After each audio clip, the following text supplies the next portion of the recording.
Addiction expert Dr. John Dyben is with us this morning. Dr. Dyben, I hope I'm pronouncing your last name, and good morning. You are. Good morning, sir. Good morning to you. When I hear, and I've kind of had an evolution of thought in this, I think there was a stigma with addictions for a long time in American culture and society. I do believe that we're in the midst of an evolution there. But when I hear Nancy Reagan, however well-intended it may have been, to say, just say no, it seems to me that's a fairly shallow way to treat addiction and the drug problem in America. That's kind of my starting point. Do you agree or disagree as someone who is far more versed in this field? Well, there's no question that it is. And I think it's important what you say about the intentionality of it. I mean, you know, Nancy Reagan, certainly I don't think anyone would question that she really wanted to do something about this problem. The problem is that there is no easy solution. Certainly, I think there are better solutions than what we are doing, and I agree with you. I think we are in an evolution of thought. The stigma is still widely spread, but it is any solution to this problem that is super simple isn't going to be effective. So we literally have an epidemic. So the leading cause of accidental death in the United States today is drug overdose, and a huge portion of that is prescription drugs, people who get hooked on drugs without ever having used drugs illegal in their lives. Because remember, addiction is a disease. It is a condition in the brain that affects a small percentage of people who will use drugs, and your brain does not know if the drug you're putting into it was given to you by a pharmacist or by a street dealer. And so people are getting addicted through opioid medications that they're put on, just the same as if they're using heroin, because the brain doesn't know the difference. So there's a percentage of people, and I think that's part of what is changing our mindset too, unfortunately, is that people are seeing these quote-unquote accidental addicts, people who develop addiction without ever having abused drugs in their life.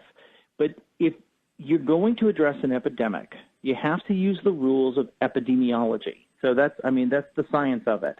And epidemiology looks at the environment, the host, and the agent. So we have to look at the agent, which is drugs. Okay, so what do you do about the actual drug that's killing people? And certainly you have laws and you have regulations that make sense. Just punishing everybody and throwing people who use drugs in jail clearly doesn't work. But I'm not saying that you just open the floodgates. But the other thing is having drugs like naloxone and other drugs that can help save lives available. When it comes to the host, the person with addiction, man, I just can't say it enough. We are still locking up about 500,000 people a year just for having, you know, drug use, and some of those have addiction.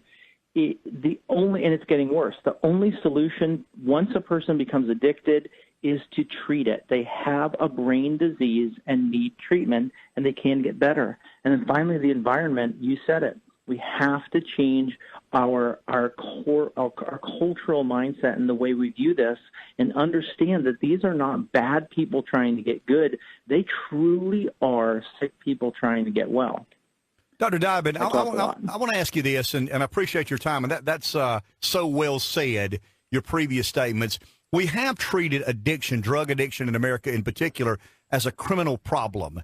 Or you're arguing that it's a medical problem, that the answers lie in the treatment, not the incarceration of people. And I grew up on a farm by a self-made business guy, so I was told very early on, you don't drink too much, you don't take that crap, you don't smoke that, you got to pick yourself up by the bootstraps.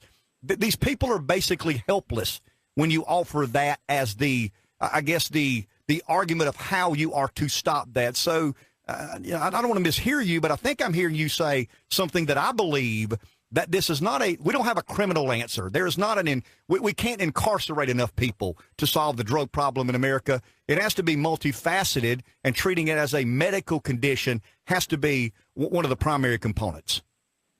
100%. Couldn't have said it better. The reality is, and the truth is, there is an element of personal responsibility, all of us, right? If some people are going to be predisposed more likely genetically, just because of their genetics, to develop this disease of addiction.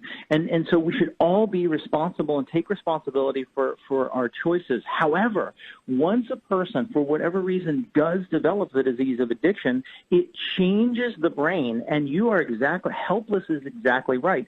So essentially, it puts the brain into a starvation mode. So no matter how good you are, how smart you are, how religious you are, how wonderful you are, if you are starving to death, if you are literally starving to death, you will do anything to get food. You will do bad things to get food. What addiction does, and we can look at the brain, we've scanned the brain, tens of thousands of people, we've seen this pattern, is the brain goes into essentially a starvation mode, a survival mode, and the brain is telling the addicted person, you must have the drugs or you will die. And so people without any ability, evolutionally, without the ability to choose to stop. Once you develop addiction, you can't choose to stop any more than a person who's starving to death can simply choose to stop being hungry and driven to get food. Last question. If someone listening to this show has a loved one, a family member, a friend who is dealing with addiction, what are some steps to take to try to come to some sort of resolution? The first thing, I can't say it enough, recognize that you are dealing with a disease, and unless you are an addictionologist, do not do it alone. If my loved one has cancer, unless I am an oncologist, I'm not going to try to do this on my own. Get professional help. You can, regardless of where it is or where it's from, get professional help. There are addiction experts, and you can, in every state there are, in Florida, it's they're called certified addictions professionals. In South Carolina, they're called licensed chemical dependency counselors.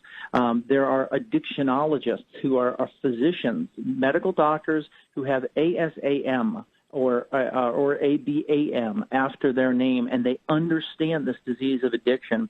The biggest thing I can say is get help. The second thing, because you may find that your loved one won't accept help, which is part of this disease, is get support for yourself.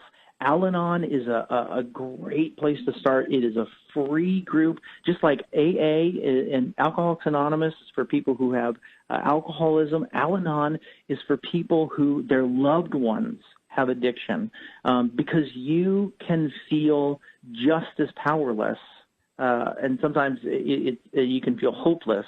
So the two things I would say, get professional help and make sure that you get support for yourself, Al-Anon being a great one that's all over the country. Dr. Dyben, we really appreciate your time this morning. Certainly a very important topic. You have been incredibly informative. Thank you. Thank you so much.